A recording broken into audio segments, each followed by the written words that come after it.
welcome to Bits and Books. Thanks for joining us. We're super excited this week because we are reading the Pumpkin Plan for managed service providers. So if you read the original Pumpkin Plan, we'll find out how these folks managed to hone in on specifically for managed service providers. And we have with us Dave and Shawn, the authors, but I'm going to let everyone else introduce themselves first. Probably should start with myself. I'm Marnie Stockman, was co-founder and CEO of Lifecycle Insights, now a ScalePad company. And I wrote Lead It Like Lasso with my business partner, Nick Caniglio. So you all can't see what's on my Zoom screen, so you don't know that I'm pointing at Chris Dix. So Chris, I'm going to have you go first. Thanks, Marty. I'm Chris Dix. Up until recently, well, I guess I still am the founder of Chat Style, but now technically Chat Style has been acquired, and so thank you. So I am the director of conversational interfaces for Cloud Radio and their chat platform. So, Nice. Congratulations. Tim Golden. Congratulations. Hey, good thanks. afternoon, and congratulations. Where was I with my head on the sand? Didn't even know I that was know. What happening. happened in that vendor Slack Oh, channel that we didn't have bells and oh, whistles going off? I know. Congratulations, Chris. That's amazing. And we're looking forward to seeing what y'all doing over there at Cloud Radio. I'm Tim Golden, founder of Compliance Scorecard, where we help MSPs operationalize the compliance function in your MSP alongside your customers. And Scott Levy. Scott Levy, CEO and founder of Result Maps.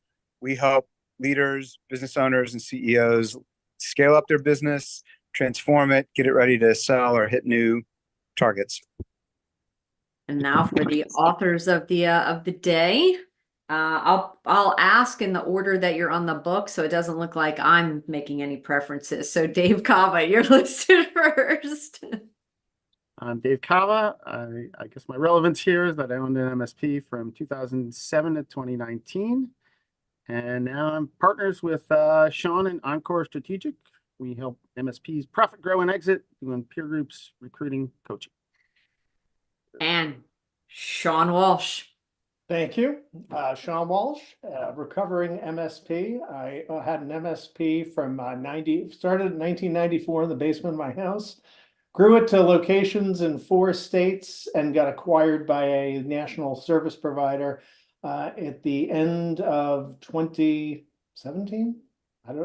That's what the book says. So. Yeah. Okay. Yeah. Yes. I was unemployed in 2018 for about 3 weeks. Yeah. And came out of the gate. Sat on my couch for about 3 weeks, called up my attorney, said, register this LLC. And he laughed. He said, you couldn't even be retired for a month, could you? Just too much experience to share here. I come from a teaching background. So that's what I like to do. And that's what I wanted to do when I got out. And so Dave and I partnered up and this was the result. So we love it. Well, when Dave reached out about writing the Pumpkin Plan, and we were talking about launching books, etc., and Amazon and all of the things, I was excited because I'd read the original Pumpkin Plan. As a matter of fact, I talked about the original Pumpkin Plan book a good bit as we built Lifecycle Insights because of our customer success module, where we would actually plot quadrants, and I would always talk about, like, what do you do with those quadrants the clients in quadrant D, and I'd always say Pumpkin Plan them, and then would have to explain what that is. So I'm super excited that there's now a whole book that when I reference it, that I can just say, like, there's now a whole book explaining what I tried to say in like 2 paragraphs. So before I dig in and start asking you questions about the book, I want to ask Chris, what did you have a favorite part of the book? Yeah, I guess my favorite part was probably the just how it described the difference between owning your own business and being self-employed. I before getting into the product space, I was a software developer. I still am a software developer, but I was a consultant for 20 years, and I thought I owned my own business. I mean, technically, legally, I did, but I was and always was the bottleneck. The every hour that the business did ran through me, and I didn't see how much of a problem that was for a long time. And so it was eye-opening, that and the idea of wearing so many hats. Those were my favorite parts. So that brings to mind the quote, the bottleneck always occurs at the top of the bottle, right? And so that makes sense on why you cause that problem. I'm gonna jump to Tim. How about you? Yeah, so there were some parallels between the two books, especially around when we're looking at the MSP version about determining like the unique value proposition or the ideal customer profile, right? I know I talk to a lot of MSPs, and that's one of the questions that I tend to ask them is, do you know who your target market is? Do you know your ICP? As that relates to the previous version of the book where they talk about picking the right seed, right? And so that parallel between, am I fostering and growing and nurturing the right seed or the right ideal customer profile or the best ICP? So those parallels really kind of spoke to me as someone that loves to garden and spends a lot of the time with the, wannabe green thumb.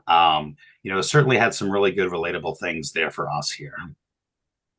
So, because you brought up the other book, and I'm sure you get questions about it. So, Shawn or Dave, whoever feels like digging into this one, tell us about first. You have known Mike Michalowicz before this. Would love to hear about like how this came to pass that you built onto his original pumpkin plan. Why don't you take that one first, Shawn? Yeah, so I got a dog that's deciding to bark here all. You know what? Everyone likes to join a good book club, so the dog's welcome.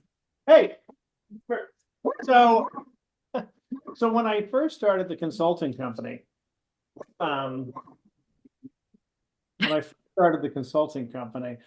decided to get some material from that we could work with, and Mike Michalowicz had a consulting wing called the Pumpkin Plan Your Biz, and it was we signed up for that, got certified, gave us a lot of material to start with out of the gate without having to recreate the wheel. So I got to meet Mike through that virtually, and then one day I'm doing a keynote at ASCII, and here I am, I'm up on stage, and Mike walks in the back door and sits down just as I'm starting to speak. I'm like, oh, no pressure. Oddly enough, I was at that ASCII. That is where I met you. Go on. Right. And so afterwards I introduced myself, and we got to be friends, and we wound up that whole year, Mike and I, where I was on stage and then he was on right after me. So we got to know each other pretty well. And we got talking about his journey where he had an IT services company. And then he decided to open up the Pumpkin Plan for licensing for derivatives. He had already done that with his book, Profit First. And there are several Profit First derivatives, but we are the first Pumpkin Plan derivative. So Mike threw that out to us. Dave and I jumped on the opportunity. So we have licensing rights to the name. And Mike did the intro to the book, and his team gave us a lot of guidance in the process. So I'll give you another angle. So when Mike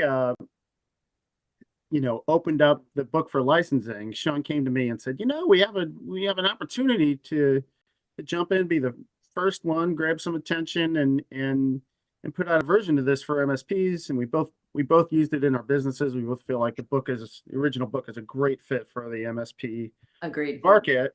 And it's a funny thing, but I said, if we pay the money, we'll definitely write the book. Because books are the kind of thing, especially if you're trying to write like a legit book that has staying power, it's very easy to get started, spend a lot of time on it, and just get busy with other things, or life happens. But if you've invested cash, like, you're gonna get it done. And then we committed to doing this roadshow with ASCII this year, and so we had a deadline, and all these things made it so, like, okay, we are going to get this done. We're not going to throw money down the drain. We're not going to show up for a book tour and not have a book. So and I didn't, Shawn knew Mike before I did and has a little more of a relationship with him, but my connection was actually really weird, because as I was reading about his tech support company in the original Pumpkin Plan, I was like, I know that company. It turns out that that they had been in my market in the same vertical. I had a financial services based MSP in New York City. They were across the bridge in New Jersey, but I had lunch a couple times with his partner, and I saw the name in the book, and I'm like, wait a second, like I know that guy. company, like, and I met Chris, his partner, after Mike got out, and now they're one of the founding companies of the new charter roll up. But I was just like, wow, it all connects, like, and I was getting the inside baseball on his tech sport company before I knew it was his. It's a small world, but you wouldn't want to paint it kind of thing. That's kind of crazy connection that stuck up there. That's pretty cool. I thought so many things as I read the book, but in usual book club fashion, I'm going to point us out to some specific questions or talking points that you had in it. So on page 29, first, I use this quote all of the time because I talk QBRs on a regular basis, and I have always said that MSPs sound like Charlie Brown's teacher, when they're talking tech, right? With flux capacitors and gadgets, etc. So you also referenced Charlie Brown's teacher. And I think this is part of like the problem that exists in this space. So do you want to kind of speak to the problem that has folks talking like Charlie Brown's teacher and how to get out of that?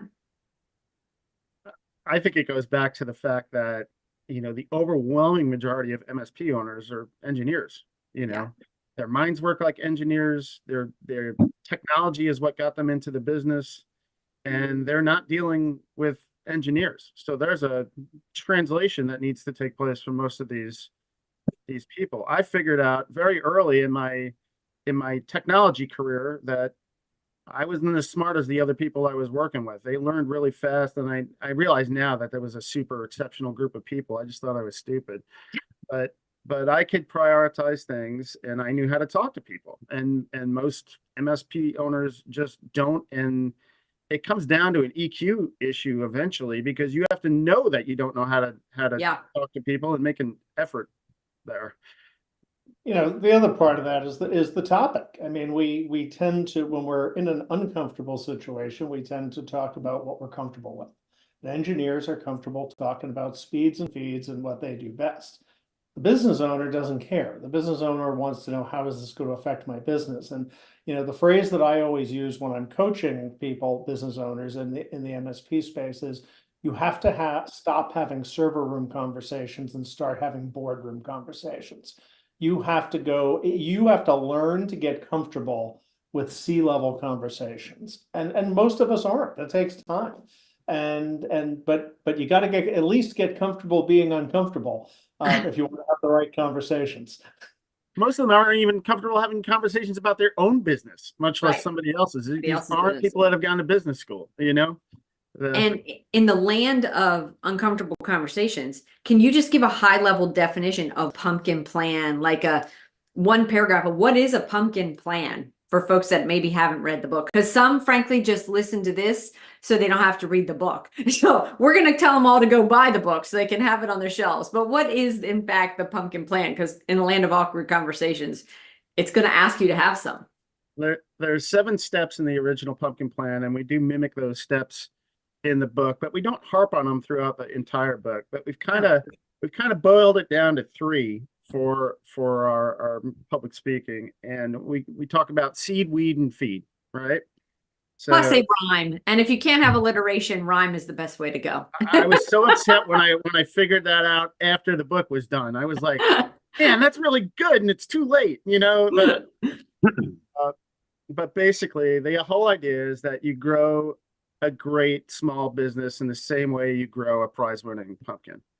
The first thing you do is get the right seed, and that's what Michalowicz calls your sweet spot. Your sweet spot, Shawn did a great section on the sweet spot. It's the intersection of your unique, what you do uniquely best, who your best clients are, and then building process around those things. And that's really where you want to focus and what you want to sell.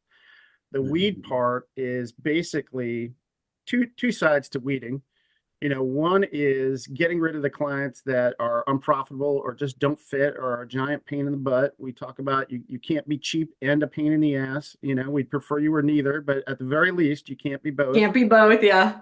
And the flip side of that is just learning to say no to opportunities that aren't really opportunities. They are distractions. And MSPs have a really hard time saying hi to high revenue, low profit opportunities. And there's nothing that will stall your MSP in the middle of the street like a high revenue, low profit opportunity. And then the feed piece is just really building the process. Nurturing it with process. So I want to go into process, but first, since you mentioned sweet spot, Shawn, you have sweet spot. I read over the book again this morning, so I know it's on the bottom left-hand page. Love the graphic of it. And then on the next page, you talk about the core value alignment as well. So can you dig into how the sweet spot also hits with the core value component? Sure. So one of the key components of the sweet spot is knowing who your target client is. Who do you sell to? Who fits well with you? And what we find is, we talk about core values in business when it comes to our team. I mean, a lot of people just create core values, hang them on the wall, and they become marketing fodder. So that's a whole nother conversation. But the people who at least take it seriously think about core values as applies to their team, and a smaller segment of business people realize that core values not only apply to your team and you have to have alignment internally, but you have to have core value alignment with your clients externally. Yep. They don't have to match every single one, but there has to at least be some synergies in their core values and yours. And if there isn't, you're going to have a miserable relationship. That relationship will always be transactional. And it'll always be low value to both you providing the services and the client buying the services. And it's not going to have the potential for growth. So for that to be there, you need to have defined core values. You need to enforce them. And when you look at a client to take on, you need to look at them and go, does this person really align with our core values? Yeah. And to your point, it doesn't have to be a one-to-one correspondence, but they need to be pointing in the same direction. It is why so many folks internally don't feel good at work because they're not aligned with their company values and there's a clash, right? And so externally, the same thing works with your clients as well. So I think it comes down to, is that client gonna ever ask you to violate one of your core values? Yep. So in the land of core values, I think MSPs in general are fans of process because you have to define process in order to create automation. So really, I don't know that a lot of MSPs would have jumped on the woo, yeah, process, except when you say add automation to it, they're like 100%. Okay, I like where they're going with this. So, Tim, you said you're halfway into the checklist manifesto. And on page 35, you talk about process saves lives. And as a side note, the checklist manifesto is actually written for hospitals by a guy who was in charge of helping fix the World Health Organization. How can we improve hospitals across the world with better checklists? So, and you have a whole nother chapter on page 139 around developing a process for process. So what say you about the importance of process? Well, I'll tell you right now, Checklist Manifesto influenced that greatly. So I bought that book for every one of my employees. We built our process around that book. It's funny, it was given to me by a person who's a colonel in the Army. And I thought, a book about checklists from an Army officer is going to be the worst book I ever read. Yeah. And it's probably one of the only business books that I've actually finished from beginning to end more than once. We kind of stole the story of the B-17 in there because that is such a great example of the value of a checklist. And it's a great example in that it drives home the idea that the process does not have to be so detailed, that it's the 80-20 rule. You've just got to get down the essence of it. And what I tell people repeatedly is the process isn't to train somebody who doesn't know it. The process is there to make sure that somebody who knows the job doesn't miss a vital step. Yep. Exactly. Training is different. That's not what a checklist or a process is for. It's to Right. make sure that all the vital steps are hit consistently by people who know how to do their job. So in Checklist Manifesto, it was there are 10 steps in an operating room, including like the doctor signing the leg that they're going to amputate, right? Because one time it didn't happen that way. And so they had to add like, yep, this is one of those key steps that if we miss on this is kind of a critical piece for sure. So one of my favorite things in developing process documentation, and you talk about how to have a creator and a checker, right? Somebody's got to create it, then somebody's got to follow it. One of the things that we would do is I would record whatever the process was, and then the checker there, then the creator of the process had to actually take what I did and create the documentation and then work through it to see if it kind of replicated the same thing. So I thought it was similar, maybe slightly different in that I was just recording steps. But again, we had a software company versus a, like you might have to go drag. No, it's very much the same. And oftentimes when we would check the process, I would give it to somebody who was familiar with the work being documented, but didn't know it in detail. Because sometimes give it to the person who knows it in detail the first time, they get sucked right into the weeds and they try to start making it, they start putting in the screenshots and click here and then the thing's outdated before you even get it into the manual. Gosh, yeah. So so I give it to somebody who knew enough to be able to say, yeah, this makes sense, but not so detailed that they'd get lost in the weeds, and then we'd give it to that person as a final check. Yeah, that we talk about that, how ideally the person you want testing the process out is familiar with the terminology, familiar with what you're trying to accomplish, but not so much of an expert that they could have done it without the process. Like if the controller is handing off, reconciling the credit cards to the bookkeeper, like the bookkeeper it's not going to be like you're speaking another language to them, so Right. that's about the whole idea of there's a lot behind process, but in terms of operational efficiency, one of the things you're trying to do is be able to knock everything down a level so that now things that had to be done at level 3 before can be done by level 2, things that had to be done at level 2 can be done by level 1, things that had to be done by the controller can now be done by the bookkeeper. And process really accomplishes that consistently on all kinds of levels of a business. On that, I'll give you a reminds great me. example walking through the checklist. Okay. I mean, I have a lot of hours flying Cessnas and that kind of plane. Okay. Certainly I'm not going to fly a 737, but a friend that Dave and I Yes. won't mention the airline is a pilot, and I happen to be on his plane one day and he says, "Hey, you want to come go through the checklist with me?" And he handed me the checklist, and I could go through the checklist. I'm not going to fly that plane. Yeah. But I had enough information to be dangerous, but the checklist made sense. Okay. I'm glad it made sense. Also glad you're not going to I'm be still flying. thinking about like a pile of amputated legs signed by somebody, and then I'm thinking about Shawn flying my plane. I'm like, I got all kinds of things freaking me out over here. So you Well, you're mentioned definitely, sorry, I was going to say you're definitely speaking my love language. Process is obviously key to any compliance program, but it's also key to just business in general, right? When I speak to a lot of MSPs and they kind of get too deep into the weeds, and I think it was Shawn that was like, you need about 80% of this to just stop with the screenshot, stop with the like arrows pointing to like maybe pull up Scribe or maybe pull up something else to like help you capture that. But you need just enough information so that the person below you and maybe the person above you or adjacent to you can actually follow this. And I think, Shawn, you said, make sure you don't miss critical steps along the path, like signing the wrong leg or not even signing the leg at all. Yeah. I think I would probably disagree with you slightly in terms of the first time around. I'm a big fan of all the detail you can possibly get in there, and then that document goes and sits someplace that no one ever looks at unless they're learning it for the first time. And then you move to more of the checklist. And so would you use that original doc for onboarding someone, like you said? So 2 versions of the same. Yeah.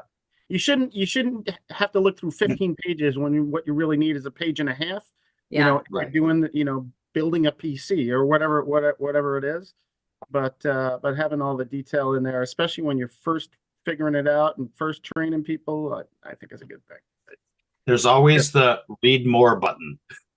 Yeah, yeah. Well, I mean, it's the difference between the training manual versus the process. Yeah. You know, you absolutely need the training manual for when people are first coming on, but the day to day, and again, keeping in mind the process is there for people who already know the job.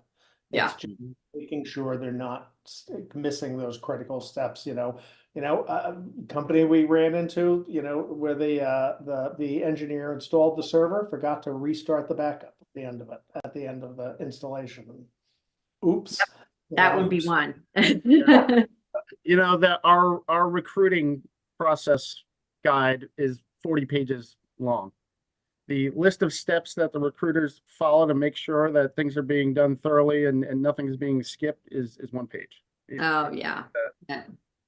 Well, and you mentioned when you first started talking about it, the sort of operational efficiency. It is way more efficient to have 10 things to check off the list, as you go through it. But you also talked about the whole notion. So I love the notion of operational maturity level in MSPs. And you talk about that in your section, page 91, around financial literacy and maturity around financial processes and business in general. So which of you can chat with us about like the importance of financial literacy and what you see in the world of MSPs now? And I'm confident that in that lovely looking peer group event that you had in Aruba, that financial literacy was a component of it. So what say you on really the state of the union around financial literacy? The financial literacy piece really came from the book, The Great Game of Business. And it was about the value of making, so many business owners, especially in small businesses, they don't want their team to know anything about the books. Yeah. Nothing. And you can see them get tense if I mention sharing financial data, even stuff that isn't in detail.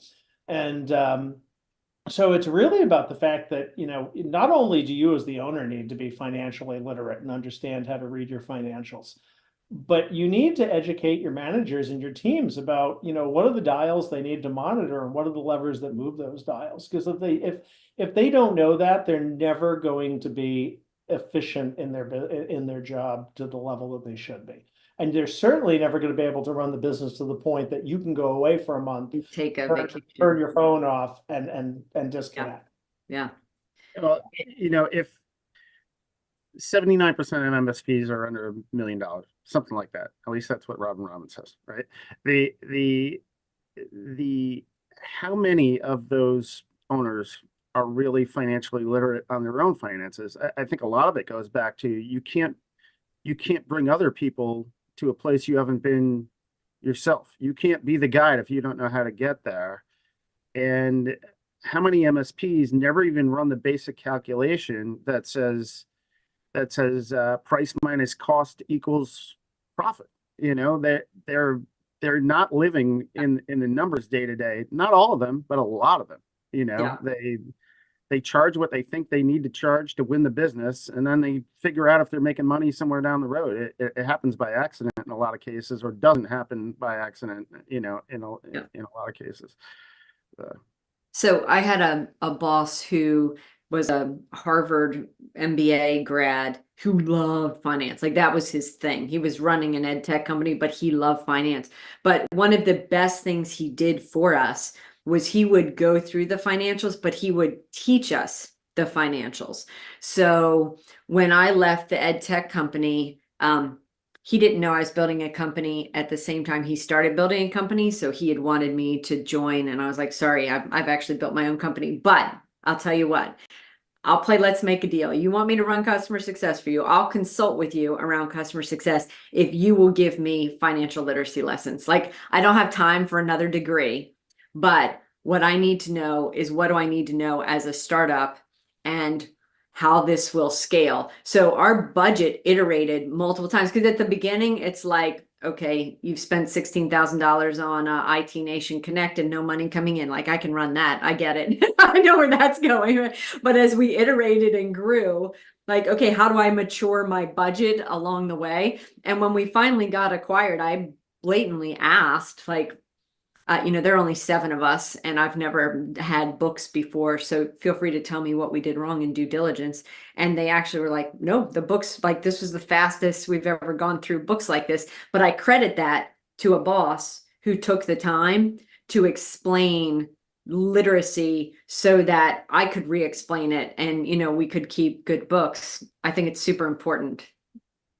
Well, Well, and Marnie, if Marnie, I think the one thing that business owners need to understand, and I just ran into this the other day, is we asked somebody what their profit was, and they said, "Well, I haven't gotten my taxes back yet." Like, what? What? Lesson number one is there's accountant, there's tax accounting, and Yeah, there's managerial accounting. yeah, You need yeah. to learn managerial accounting, and it has nothing to do with your tax return. So. Yeah, that is a good place to start. And the other piece that you mentioned is sharing it within the company. So one of our larger clients for Lifecycle Insights invited me down to their sales kickoff, and they were sharing all of their numbers. So they must have read the gray game of business as well. They were sharing all their numbers as well as their operational maturity numbers, etc.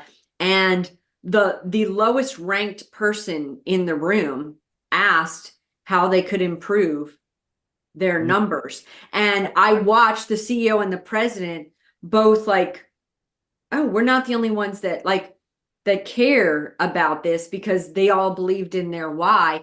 And so they said, well, what can we do in our department? Like, what of our department is impacting that number? It was fascinating. By the time we left, they had decided that the company wanted quarterly updates on the numbers, and each department wanted to report out on how they felt they were impacting those numbers. I ran into that when we started growing my MSP. We would do an annual meeting. And the first time I did it, I shared the numbers, I shared what the goals were, what we expected from each department. And then about 3 months later, we're at the end of the quarter, and one of my managers comes up to me and goes, "Well, how are we doing?" I go, "What are you talking about?" He goes, "Well, in January, you told us these are the goals. Are we on track or not? We want to know." And I was like, oh my God, they really care. Yeah. And when he started sharing, and then, okay, hey guys, here we're doing it. And Yeah. when people saw that we were missing on a metric, the whole team would rally to get that metric up. And it was shocking to me seeing how invested they were in wanting those numbers to come out the way we expected them to. Well, it's Yeah, interesting. People go ahead. one of the I think more powerful stories in the book, and it's kind of woven throughout the book, is how Shawn went from having an MSP where more than half of his staff walked out and left at the same time to a staff that was functioning like that, and how he got there. Yeah. And Shawn, that does take that took personal work and business work. It sure did. A lot. Yeah. I mean, I thought that was a very humbling and honest account of okay, this learn from this. I mean, I spent a year waking up every morning wanting to throw up and forcing myself to go to work and figure out how to get this company running again. Yeah. And the humbling is definitely the right word for it. But being humbled opened up my eyes to the fact that I could trust people a lot more than I originally thought, and that people were invested in the success of the team more than I expected.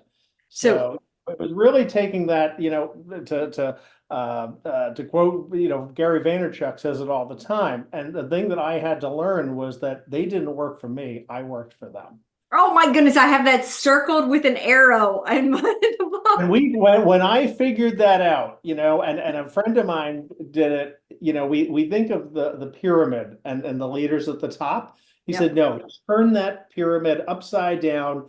You, the leader, the CEO, you're at the bottom. And you're holding that up. And when you screw up, that point goes right through your head. It's ugly. That's a good visual.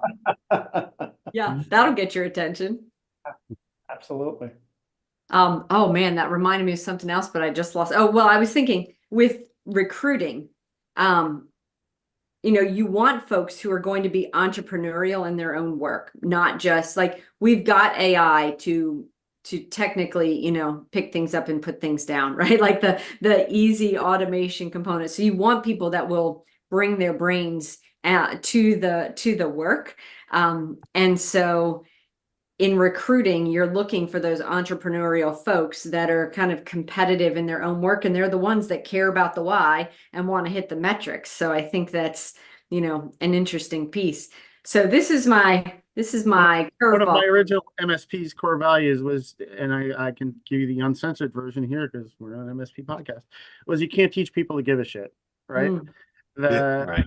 And you want your company full of people who, a job is Not more like than a that. transaction for them. The whole reason I started a business in the first place was I was like, I'm going to work this hard and care this much no matter where I am. And I don't like or respect the person I'm working for. So I might as well just go start a business. Yep. You really want your company full of people that are internally motivated and driven to take care of people and do well and achieve. And that's one of the things that it's so backwards the way most MSPs hire because they're looking for certifications and skill sets and experience and when really that's not what determines whether someone's going to be a good employee long term. Yeah. It's the brains, the drive, the communication, the cooperation, and the really innate traits. And can you go from being someone who doesn't care to someone who does? Yeah, but that's not what happens with most people. Yeah. Most people, within 10 minutes of interviewing them, if you're looking for them. That tie-in, I think with all of the hiring, it's just interesting to hear people even as you're interviewing to try to tease that out. And I know you do a lot of work on that to get to the person that has the right commitment to the cause type of thing. So this is my riddle me this Batman question on page 104. So I say this as a former software vendor for the MSP space. You spend a good solid chapter explaining why you're not giving discounts. And then you insist that they go to all of their SaaS vendors and ask for discounts. So riddle me this, Batman. circle the square on that or whatever little saying we can do. I would like to hear your thoughts on Well, that. you didn't know this, but you're picking on Shawn here. So I'm happy to. Well, Shawn thankfully has done work on himself, and so I don't feel like I'm going to get chewed out about it. I'm just Oh, curious. number one, you play ball for the team you're on. So That's true. We watched yesterday was opening day. Juan It Soto won the was. game for the Yankees. My son said I hated him until he was on our team. and so, no, I mean, we're all running a business, and as Dave said, you've got the accounting equation. Revenue minus expenses equals Yeah. profit. Yeah. So you have to be working that all the time, and there are vendors out there who'll take advantage of you, and there are ones that won't. But there was times when I hit up a certain vendor that everybody here knows, and because somebody got their maintenance at half the price I had been paying for years, and I went to them, I'm like, "What the hell is this?" And they just said, "Okay," and bam, my bill was cut in half just because I asked. I mean, so you have to do that. You have to keep them vigilant. They can come back and say, "No, I'm sorry. This is the best we can do, and this is the price." Then that's fine. Yeah, but you gotta ask. I mean, To keep them honest. it never hurts to ask the question, right? You're either going to get a yes or you're going to get a no, right? And that's asking doesn't cost anything. Absolutely not, but more so on the discounting. That's really the bigger issue because as I said, discounts are like diamonds; they last forever. Once you discount somebody once, they expect it to stay there. We did that. We started discounting some of our agreements for clients during the financial downturn in 2000. Well, all of a sudden things are better. They're making record profits, and they don't want me to take that away. Yeah. So I say, look, if you got to give somebody something, give it to her for free because nobody expects free to be forever. Yeah. So I would much rather do that. But the other problem is when you discount, you're immediately signaling that you weren't being honest in your pricing, and you're starting the relationship off on a bad footing. Okay. The other thing is, if you look at business, when you set your pricing, you can play in one of two boxes. You can be a value leader in delivering more value, and you can ask a premium price, or you can be a price leader and be the lowest bidder. But too many MSPs try to straddle that line. Yeah. You can't have a foot in each box. You got to pick a side. And chances are you're not big enough to play in the price leader box, because you're just not going to have the buying power. You know, I tell people constantly, in every major market in this country, you've got a Nordstrom's and you've got a Walmart. They both are legitimate Businesses. Yeah. Okay. But they do not sell to the same people usually. Yeah. They are not marketing to the same people, and you got to pick. You need to decide: do you want to be the Nordstrom's or do you want to be the Walmart? Yeah. And pick a lane and stay in it. And for a small MSP, being the Walmart really isn't an option, because like Shawn was saying, you're never going to get those efficiencies of scale that the bigger companies have. Yeah. It's a different product. I mean, so, you know, I used to go into meetings and people would say, well, we're getting 3 bids. I said, well, let me save you some time. I'm going to be the highest. And if you're looking for the lowest bidder, let's save each other some time and let's go. Yeah, I thought you were going to say, I'm going to save you some time. You're now only getting 2 bids, because my husband he's a landscaper, and he has absolutely said, like, sorry, I don't bid. And they're like, wait, but why? Well, never did a bid. Actually, I shouldn't say that. There was only one bid I ever did as an MSP, and I wrote the you wrote the RFP, that only I could fulfill it. So. Yeah, there you go. The owner's name must be Shawn. You know. Yes. Hey, look at that. Prefer former police officers? Yes. Yeah. That's exactly right. So, I am going to ask the last bit around completely self-serving, because as we know, I love Ted Lasso. And there were 3 parts in the back of the book that I thought made me think you also like Ted Lasso. So one, you quoted him and said, be curious, okay. Said, be curious, not judgmental. 2, you had a whole bit about improv with the notion of yes and, right? And then you ended, well, page 203 specifically, with be the best version of yourself as an MSP. And I talk about, that was my philosophy as a teacher. Like in 1992, when I was interviewing for jobs and people asked me my philosophy around education, I would say, I believe it's a teacher's responsibility to help every child become the best version of themselves. And I believe that accountability, Nick and I have talked about this quite a bit, is sort of like a cheat code for that. If you have the ability to see a future and have the self-discipline, hold yourself accountable to that, that is the cheat code in life. So I would kind of like everybody, but I'm gonna start with Shawn and Dave to talk about those ideas of becoming the best version of yourself, and what, maybe for Shawn and Dave, what in the book do you feel like is one big actionable takeaway that you feel like people could walk away with to level up and become the best version of themselves? You mentioned 3 things. The first 2 was stuff Shawn wrote. The third one was mine. That become the best version of yourself. You know, really, it's almost like finding your personal sweet spot, right? Not your business's sweet spot, but it really comes down to, what was I put on earth to do? What am I really good at? What do I really care about? Right. And I think a lot of us float through life without ever having that conversation with ourselves. You know, we're trying to make money, we're trying to survive, we're trying to have fun. And at some point, the context of that passage is, once you've sold your business, once you've exited a business, you have an opportunity for self-reflection that maybe you've never done in your whole entire life.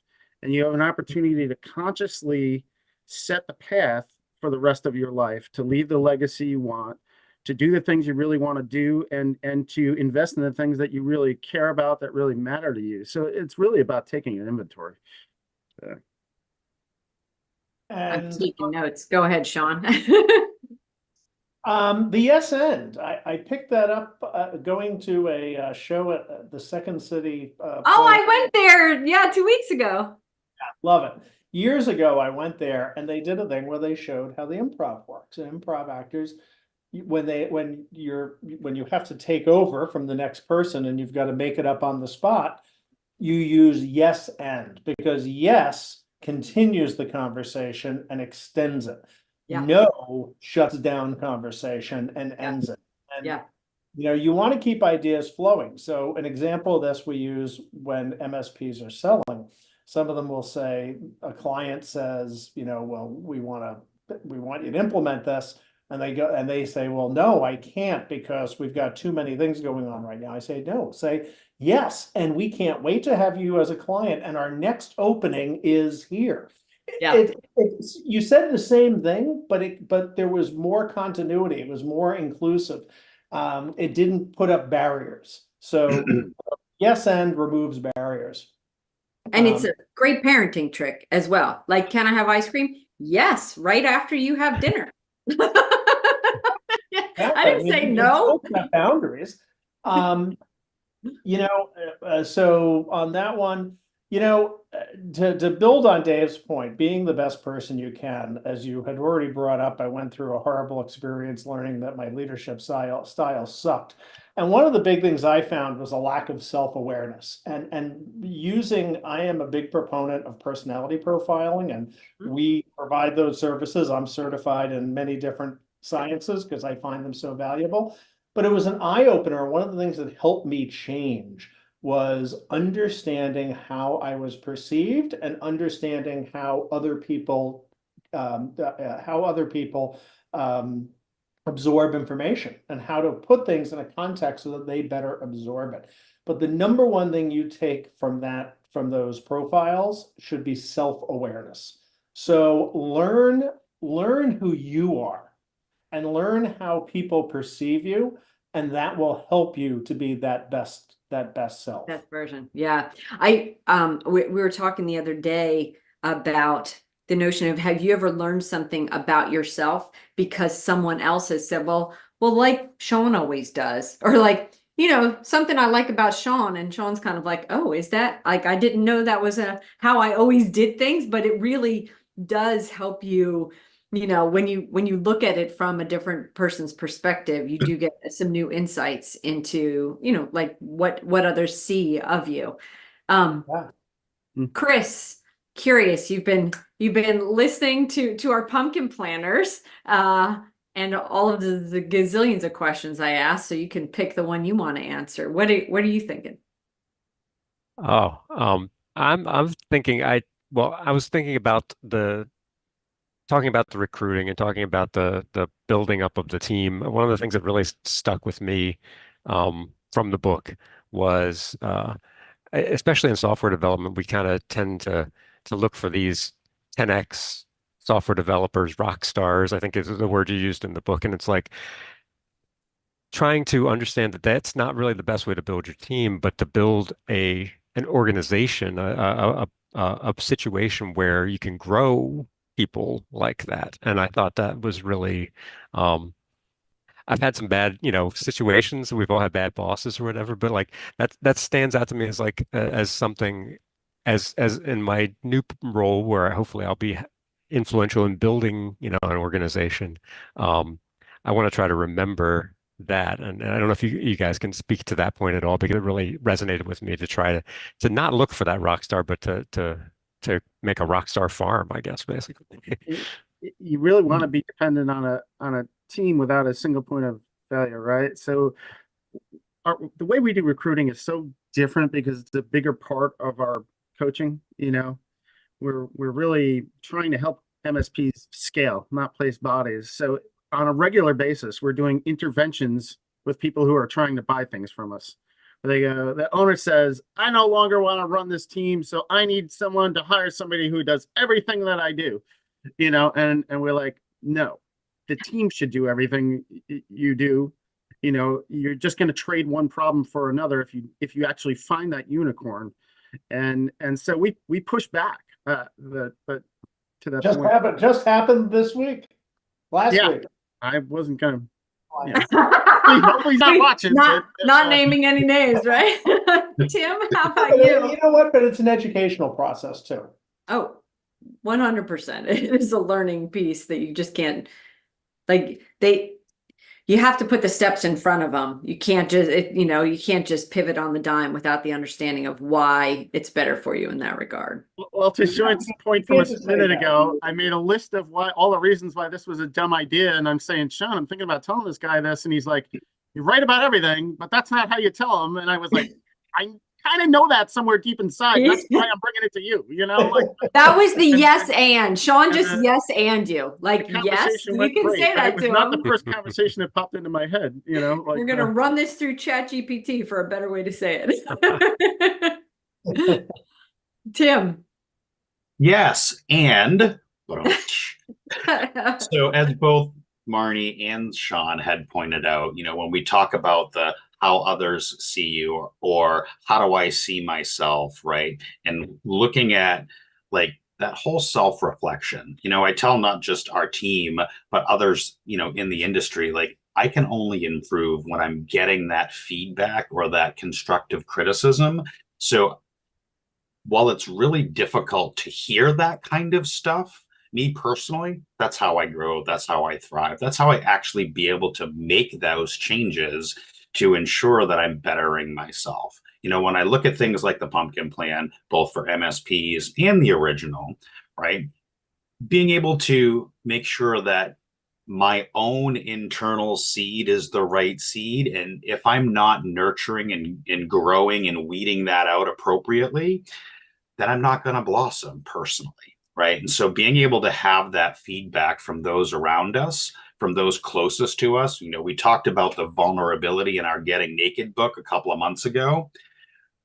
That's really how not just I perceive myself, but how does the world perceive us at large so that we can then pivot, we can grow, and we can be the best version of ourselves, like Marnie Best suggested. pumpkin. Yeah. Thank you.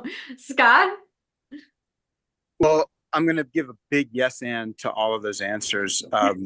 You asked the guy who's like, our mission is you're inspired best. Like that's literally the mission of our company. And I love all those answers because the reality is our brains all the time are trying to make us the best version of ourselves. It's just that we're not conscious of it, as somebody mentioned. And we might as well take control of that, right? I mean, I think that's one of the most amazing things is that we can do these things and we can become the author of that story rather than a witness of it, if that makes sense. So becoming intentional about it. You don't have to wait till you exit, right? You can do this day one. We do it a lot of times with frontline employees. So yeah, that's be intentional, be the author of that vision, and watch what it does for you. That's fantastic. As we wrap up, so if you haven't gotten it, it's available on Amazon, and not just go get it and not just go read it, but go give them a review. Like it actually really matters. Trust me. The reviews are really important. The magic numbers, you've got to get to 50 for the first tier. So Amazon will show it to other people. So like be kind to your fellow, your fellow folks in the managed service space and go leave a review. And I'm super thankful that you both joined us. Before I give you each 30 seconds to say a last note, we are going to next month. This is actually a book that Scott had me put on the list. He didn't have me. I liked his idea, so I put it on the list. Deliberate Discomfort by Jason Van Camp we're going to go with. And it's interesting because a couple of times in this call, I think Shawn in particular kind of mentioned some deliberate discomfort. So we have about a minute left. So Shawn and Dave, would love for you to each give a parting shot, a plug for the book or whatever you would like. The whole reason Shawn and I got in business together was we kind of have the same passion. We love to help people.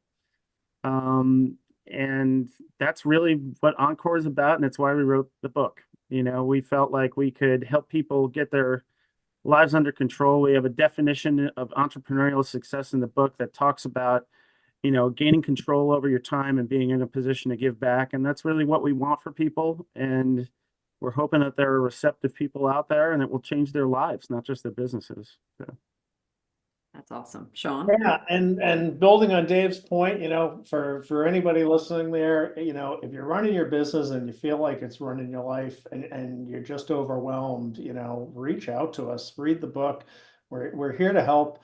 I just met with somebody the other day, maybe they were on here, but and I've known them for years. They run a great business, but they said, I really need to do something because I'm driving everything.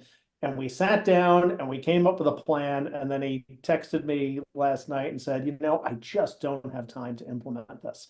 And, the only way you're ever going to get off that hamster wheel is you've got to take the first step and make some time to start working on the business and stop working in the business. And then you can slowly increase that. But you've got to take that first step. It's, it's like going to an AA meeting. You got to get in the door the first one. But Yeah, it's the defeat the blank page, right? The first step is the hardest for sure. Yeah. Well, thanks so much for joining us. I hope everybody, and I certainly enjoyed the chat, and I really did enjoy the book. So I will also go put my review on Amazon to support the team. So thanks all. And we hope to see everybody next month for Deliberate Discomfort. But today, the pumpkin plan for managed service providers. Thank you so much.